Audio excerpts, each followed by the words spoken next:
Hello everyone. तब आज बात करने वाले खेसारी लाल यादव जी और शिल्पी राज का एक बहुत ही बेहतरीन सॉन्ग के बारे में, जिसका पोस्टर आ चुका है और फुल वीडियो सॉन्ग का रिलीज डेट भी आ चुका है। और इस गाने को लिखे हैं छोटू यादव जी और इसमें म्यूजिक दिए हैं आर्या शर्मा जी। और इस गाने को गाए हैं खेसारी लाल यादव जी और शिल्पी राज जी। जो कि आपको स्क्रीन कवर दिखाई दे रहा है, जिस सॉन्ग का टाइटल है सरिया गुलाबी, जिसका टाइटल है सरिया गुलाबी। और वीडियो में खेसारी लाल यादव जी और सोना पांडे जी, फिट में है सोना पांडे जी। और एक बहुत ही बेहतरीन सॉन्ग है। और ये फुल वीडियो सॉन्ग को रिलीज़ किया जा रहा है। Full video song release on 10 सितंबर 2025 को सुबह 6:15 AM पे फुल वीडियो सॉन्ग को रिलीज़ किया जा रहा है।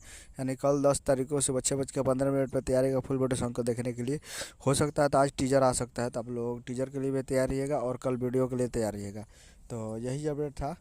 और इस गाने को आप देख सकते हैं DRJ records present Bhojpuri YouTube पे। DRJ records present Bhojpuri YouTube channel पे फुल वीडियो सॉन्ग को देख सकते हैं कल सुबह 6:15 पे 10 तारीख को। तो यही अपडेट हमें वीडियो से तक सके साइड ले लिया। तो लेटेस्ट मिलता है अगले वीडियो में।